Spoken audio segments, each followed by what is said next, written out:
Hey everyone, welcome to episode 2 of the Running for Weight Loss video series. So today we're going to be talking about running intensity. So this is the pace that you should be doing your runs at to get the best result. But first, I just want to touch on progress. So for me, I've lost about 1 kilo on the scales, which if I was just looking at the scales alone, I'd probably feel a little bit disheartened that I've only lost 1 kilo and I'm not where I'd like to be in terms of the weight on the scales. But if I'm looking at the overall picture, I know that my clothes are fitting better, they're feeling much more comfortable.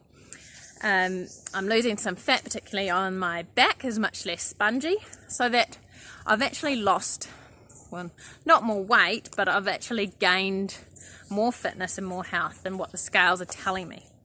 So the reason why this is because when you're exercising for weight loss, what you'll find is you're actually starting to build some muscle, especially if you're quite new to running. So you're building muscle and you're losing fat at the same time. So they're going to counterbalance each other out. So your scales aren't going to say that you've lost as much weight as if you were just doing a diet, calorie counting on its own.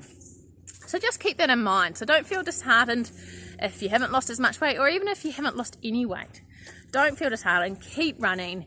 Just concentrate on what your clothes feel like, how you feel, if you're feeling fitter, if your running is improving, and I promise you that weight on the scales, that number is going to come down. So running intensity, this is what we want to talk about today.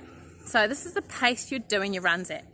Now it's really important that you're doing these at the right pace in order to be improving your fat burning capabilities. So a lot of people refer to this as the fat burning zone.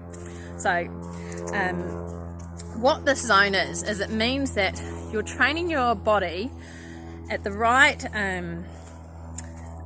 intensity so that you're improving your metabolism.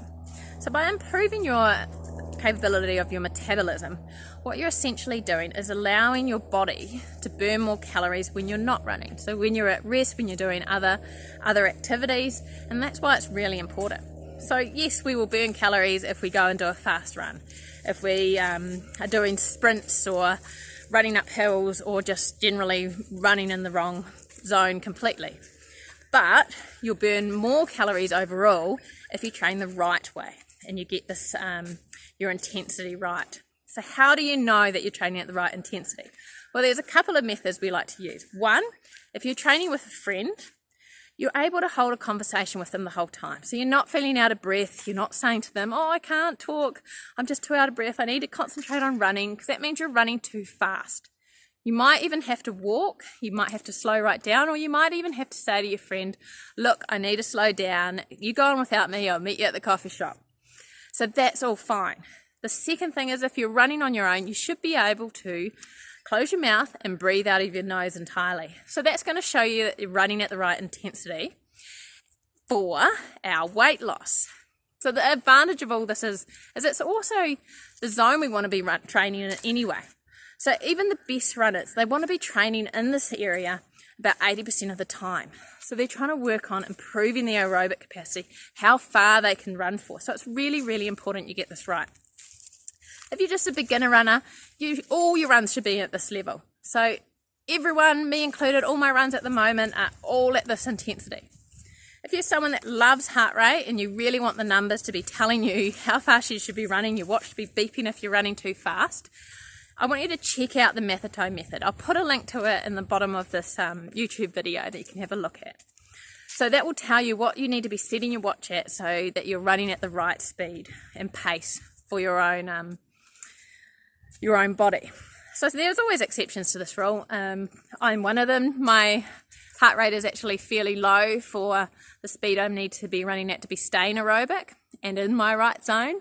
So just check it out, give it a go. If you're doing it at those intensities and you still can't hold a conversation with someone, then it's too fast. You need to slow down, you need to walk. So keep that in mind when you're out there doing your running.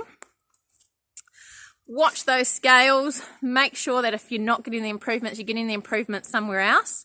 If you're keeping up your running, I guarantee you will see results.